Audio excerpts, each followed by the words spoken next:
जब मैं सुशील आनंद शुक्ला जी से बात करने गई तो उन्होंने मुझसे बदतमीजी करनी शुरू करी, मुझे गंदी गंदी गालियां देनी शुरू करी और ऐसी ऐसी गालियां जिनका मैंने सोचा भी नहीं था कि ऐसे कोई शब्द भी हो सकते हैं दुनिया में। और लगातार गंदी गंदी चीजें बोलने लग गए और चिल्लाने लग गए। तब मैं चिल्लाई, बहुत चिल्लाई, वहां पे बाहर लोग बैठे हुए थे और मैंने चिल्ला के ये भी कहा कि जाके नीचे से प्रदेश के महामंत्री को बुला के लाइए और लोगों को बुला के लाइए, लेकिन कोई नहीं हिला। फिर वो जब मैंने अपना फोन बाहर निकाला कि मैं आपको रिकॉर्ड कर रही हूं, ऐसे हाथ में फोन पकड़ा, तो सुशील आनंद शुक्ला ने इशारा किया और उस कमरे में 2 और लोग थे, 2 और प्रवक्ता थे, जिन्होंने उनके ऐसा इशारा करने पे दरवाजा अंदर से बंद कर लिया, कुंडी बंद कर ली गई।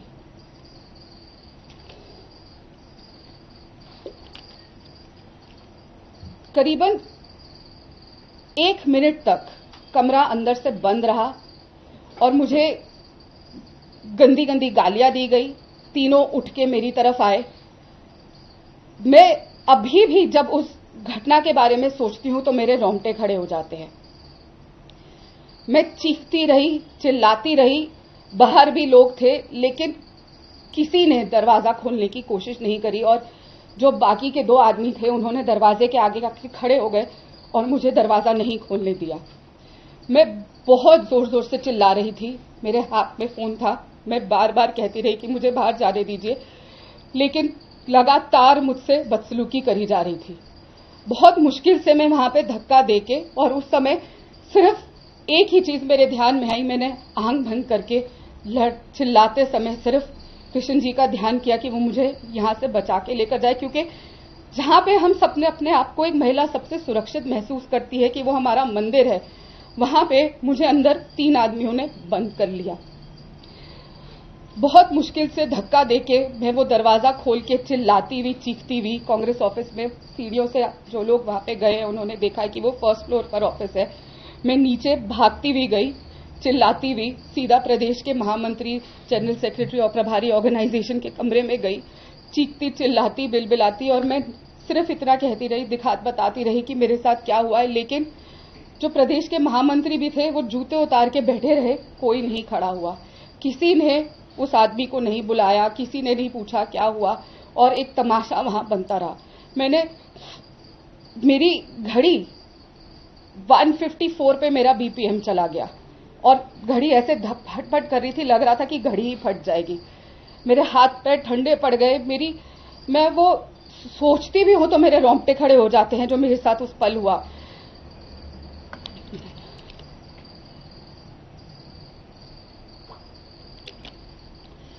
मैंने उसके बाद पानी पी के थोड़ा शांत होके सचिन पायलट जी को सबसे पहला कॉल किया, पर हमेशा की तरह सचिन पायलट जी के पास समय नहीं होता। अगर आपको वहां पे किसी से बात करनी है, प्रभारी जी हैं वो, लेकिन वो बात नहीं करते, सिर्फ उनके पीए बात करते हैं। पार्टी में प्रभारी का काम भी उनके पीए करते हैं।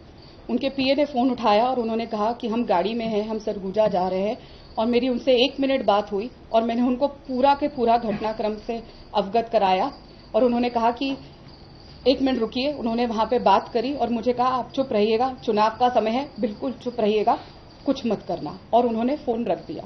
मैंने फिर फोन लगाया कि मेरी सर से बात करा दीजिए, लेकिन कहा अभी व्यस्त है, हम गाड़ी में सरगुजा जा रहे हैं। गाड़ी में पीछे सीट पे बैठा हुआ आदमी, अगर एक महिला अपनी खुद की पार्टी की एआईसीसी ऑफिस बेरर के साथ इतनी बड़ी घटना हो रही है और वो बात नहीं कर पाया। दूसरा कॉल मैंने भूपेश बघेल जी को किया, उन्होंने फोन कॉल नहीं उठाया। तीसरा कॉल मैंने पवन खेड़ा जी को किया, वो शायद किसी सभा में थे, उन्होंने भी फोन नहीं उठाया। चौथा कॉल मैंने जयराम रमेश जी को किया, उन्होंने भी फोन नहीं उठाया। उसका अगला कॉल मैंने पूर्व मुख्यमंत्री भूपेश बघेल जी के रहे सलाहकार विनोद वर्मा जी को किया। उनसे मेरी बात हुई। एक जो वीडियो मेरा रोता हुआ किसी ने बना के डाल दिया था, मैं बहुत शुक्रगुजार हूं जिस भी इंसान ने वो वीडियो बना के डाला। लोगों को मेरी हालत और दुर्दशा तो पता चली कि मेरी क्या हालत हो रही थी, वरना कभी मेरी बात बाहर नहीं आ पाती। तो मैं उनसे बात कर रही थी और मैं उनको ये बता रही थी कि क्या बीता, और उधर से भी मुझे सामने ये बोला गया कि तुम कोऑर्डिनेट करके नहीं चलती। क्या अगर मैं कोऑर्डिनेट करके नहीं चलती तो इसकी सजा ये होगी कि 3 आदमी बदसलूकी करके मुझे अंदर कमरे में बंद कर लेंगे, वो भी हमारे मंदिर के अंदर। तब भी मैं रोती रही, चिल्लाती रही, मैं ये कहती रही कि सर कुछ कीजिए, मैं सुरक्षित महसूस नहीं कर रही, कोई एक्शन लीजिए, लेकिन किसी ने नहीं सुनी।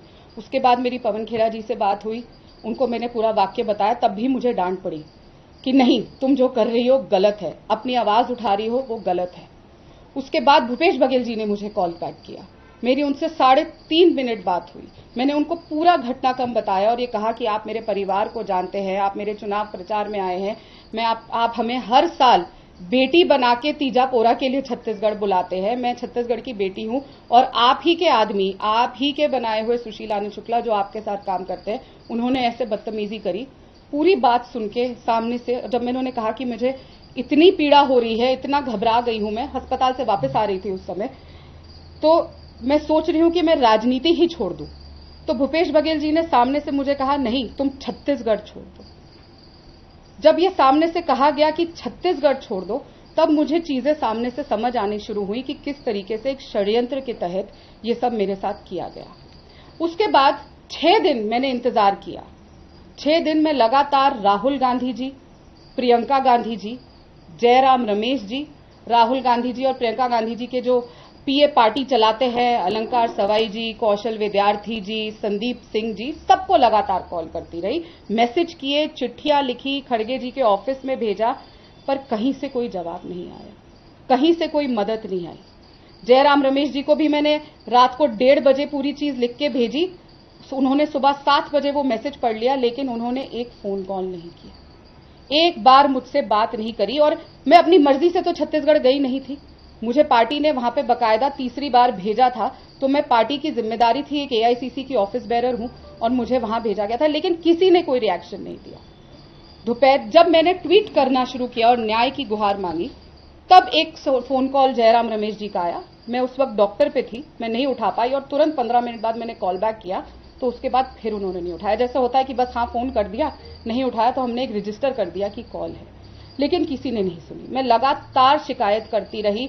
मैंने अलंकार जी को जब उनका एक रिप्लाई आया, उन्होंने कहा कि आपने जयराम जी से ये बात कही है, मैंने कहा बिल्कुल कही है, पूरी घटनाक्रम फिर बताई कि किस तरीके से मेरे बारे में गलत बातें मीडिया में कही जा रही हैं, तब भी कुछ नहीं हुआ।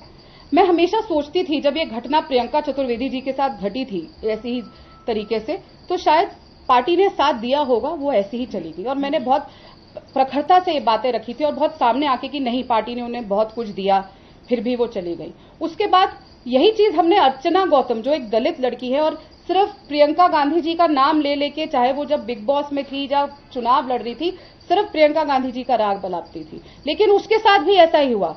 भारतीय राष्ट्रीय कांग्रेस के राष्ट्रीय मुख्यालय एआईसीसी 24 अकबर रोड में गुंडों को भेजकर उसको पीटा गया था, और तब भी उसने कहा था कि ऊपर के इशारे से मेरे साथ ऐसा हुआ था, लेकिन मैंने तब भी यकीन नहीं किया था। मैं तब भी नहीं मानती थी कि मेरी पार्टी ऐसा कर सकती है। फिर जब अंकिता दत्ता ने कंप्लेंट करी बीवी श्रीनिवास के खिलाफ, तो कंप्लेंट करने का नतीजा यह हुआ कि उसको पार्टी से निकाल दिया गया।